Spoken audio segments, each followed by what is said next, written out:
आज जैसा कि देवश्री नारद जी जयंती है, इसी को लेकर आज पत्रकार सम्मान समारोह रखा गया है। तो सबसे पहले विद्या की देवी माँ सरस्वती, हम सब उसके उपासक, हम पत्रकारगण करके ही अपनी पत्रकारिता को ध्यान देते हैं। उन्हीं को आराध्य मानकर हम अपने शब्दों का सृजन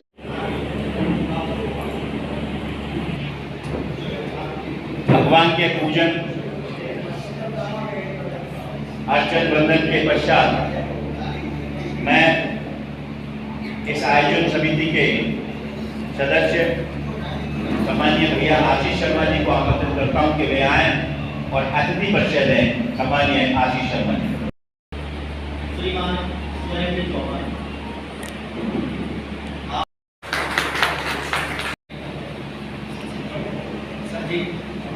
और सभी यहाँ पर आए हुए गणमान्य व्यक्ति, मैं बड़ा यहाँ पर बोलने का मौका तो मिल गया, लेकिन आज उन लोगों के बीच में बोलना है जो मेरे ख्याल से उनके शब्दों का प्रयोग सबसे बेहतर करता है। आज हम सब लोग यहाँ पर देवश्री नारद जी की जयंती मनाने पर इकट्ठे हुए हैं। तो एक बात हम सब लोग जानते हैं कि देवश्री नारद जी को हम लोग प्रथम पत्रकार भी कहते हैं। क्योंकि मैं केमिस्ट्री का प्रोफेसर हूँ, इसलिए ज़्यादा समय नहीं लूँगा और केमिस्ट्री की भाषा में ही आप लोगों को अपनी बात समझाने का प्रयास करता हूँ। केमिस्ट्री में एक शब्द आता है उत्प्रेरक, कैटलिस्ट। तो जिस प्रकार से उत्प्रेरक क्या करते हैं, कभी क्रिया में भाग नहीं लेते, लेकिन वो क्रिया कोई भी क्रिया जो हो रही है उसको बढ़ा भी सकते हैं, कम भी कर सकते हैं, यहाँ तक कि उसके उत्पाद भी परिवर्तन कर सकते हैं। बिल्कुल यही कार्य आप सभी सम्मानीय व्यक्ति जिनका मैं दिल से सम्मान करता हूँ, पत्रकार जो भी है वो यही कार्य करते हैं। वो किसी क्रिया में भाग न लेते हुए भी निश्चित रूप से समाज के लिए जो भी आवश्यक है उस गति को बढ़ावा देते हैं। जो समाज के प्रतिकूल है उसमें वो रोकते हैं, उसकी गति मंद भी करते हैं। और कभी समाज को जब नए उत्पाद की आवश्यकता पड़ती है तो ये उसके सामने भी समाज को ले जाने का कार्य करते हैं। इसलिए इन्हें हमारे लोकतंत्र में या किसी भी शासन व्यवस्था में चौथा स्तंभ भी कहा जाता है। इसलिए ज्यादा वक्त न लेते हुए आप सभी को साधुवाद और दिल से नमन प्रणाम। बुद्धिजीवी व्यक्तित्व है, संपूर्ण जीवन राष्ट्र के लिए समर्पित आपने कर रखा है। आज हम सबका सौभाग्य है कि वे हम सबके बीच हैं और हमें संबोधित करेंगे। इस कार्यक्रम के अध्यक्ष जी और इस कार्यक्रम में उपस्थित संगठन के अन्य पदाधिकारीगण और इस कार्यक्रम में उपस्थित जिसके लिए वास्तव में ये कार्यक्रम आयोजित करने का एक प्रयास किया गया, समस्त पत्रकार बंधुओं, भाव भंगिमाओं में बहुत सारी बातें हमारे मंच के संचालक ने कही आप लोगों से, और अतिशयोक्ति न मानी जाए तो छोटे लोगों के बारे में बड़ी बातें कर देना भी ऐसा लगता है जैसे उसको बिना लगाम के घोड़े पर बैठा देना। कई बार संचालक महोदय ऐसा कर जाते हैं, कई जगहों पर हो जाता है। बुद्धिजीवी जैसे शब्द का जब प्रयोग होता है तो ऐसा लगता है कि सामने बैठा हुआ जो समदर्शी व्यक्तित्व है वास्तव में वो मूर्धन्य व्यक्ति है।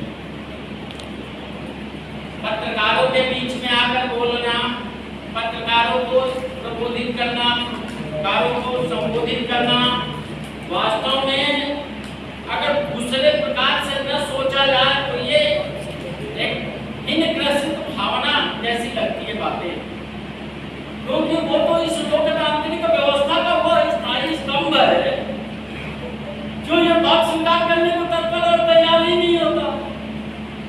उसके सामने तो लोकतांत्रिक प्रक्रिया की सारी विधाएं भी बौनी सी साबित होती हैं, छोटी लगती हैं, और उनके सामने किसी अदना व्यक्ति को आप कहो कि ये बुद्धिजीवी है नहीं है। मन मिले तो ये विनोद है, और मन से भी ऊपर हो जाओ तो ये परिहास है। इसलिए धन्य जनों के सामने मैं प्रस्तुत हुआ हूँ आपके समक्ष। कोई ऐसी आज नई बात नहीं है, जितनी बातें मेरे बारे में भाई सामने बता, तो ये इस मृत्युलोक में मनुष्य के नाम से संबोधित करके भेजा। उस आरसी में कोई बंटवारा नहीं है, कोई वर्गीकरण नहीं है, कोई भेदभाव नहीं है। और ये आरसी 8 है, 8 में से 6 षड्दोष माने गए हैं आपके लिए, और 2 आरसी ऐसी है जो आपको दाएं बाएं नहीं होने देती, और वो 2 आरसी आपके जीवन के लिए महत्व की बातें होती हैं। अब ये षड्दोष जो काम क्रोध लोभ मोह मद है, मत्सर है, ये मनुष्य के जीवन में इतनी सारी व्यथाएं पैदा कर देता है कि जो हम बार बार सुख शांति की बात करते हैं संभव नहीं होता।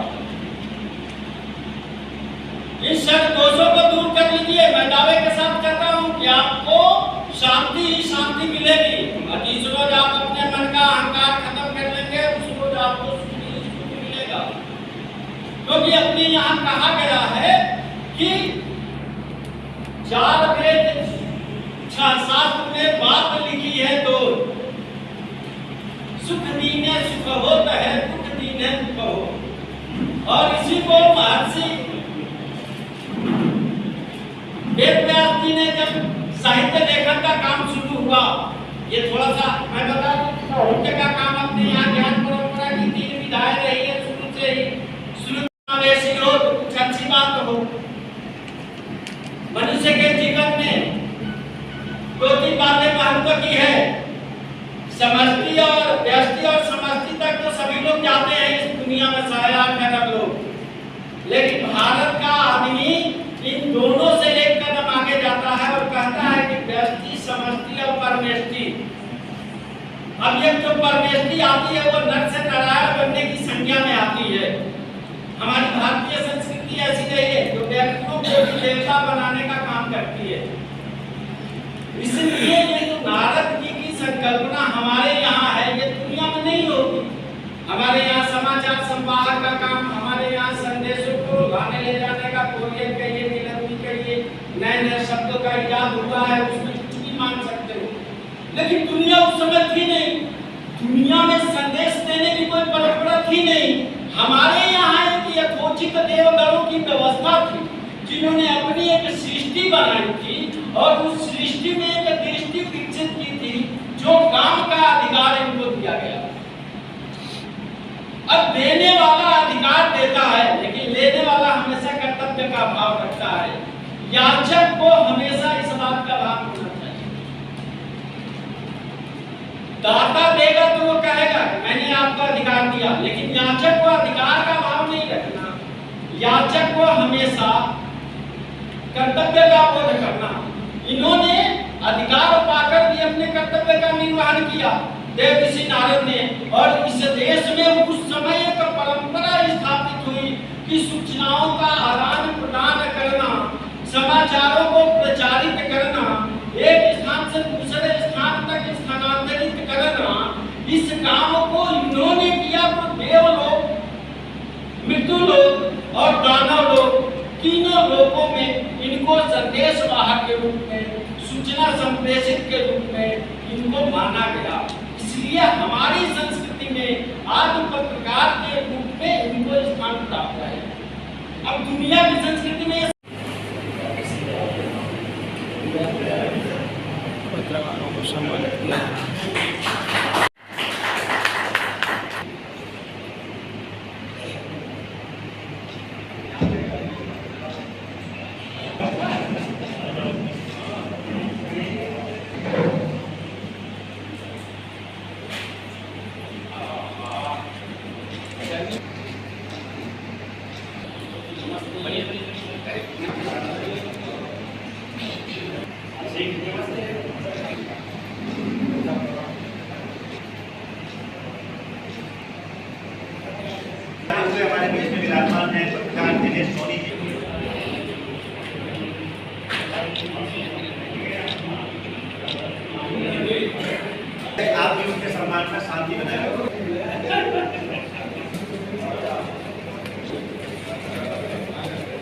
हमारे बीच में बहुत ही पुराने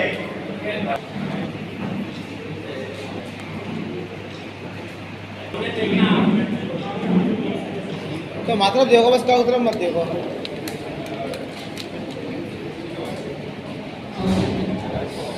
हमारे बीच में विराजमान है अच्छे खासे फोटो जर्नलिस्ट रवि रमन प्रजापति चतुर्वेदी जी निवेदन है अपना सम्मान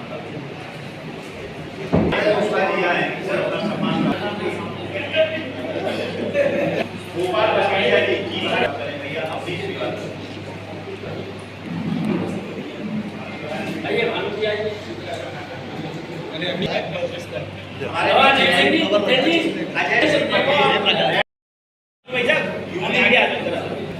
हमारे बीच में योगेंद्र सिंह भदौरिया, हमारे जनसभ हमारे बीच में रविंद्र यादव जी विराजमान हैं।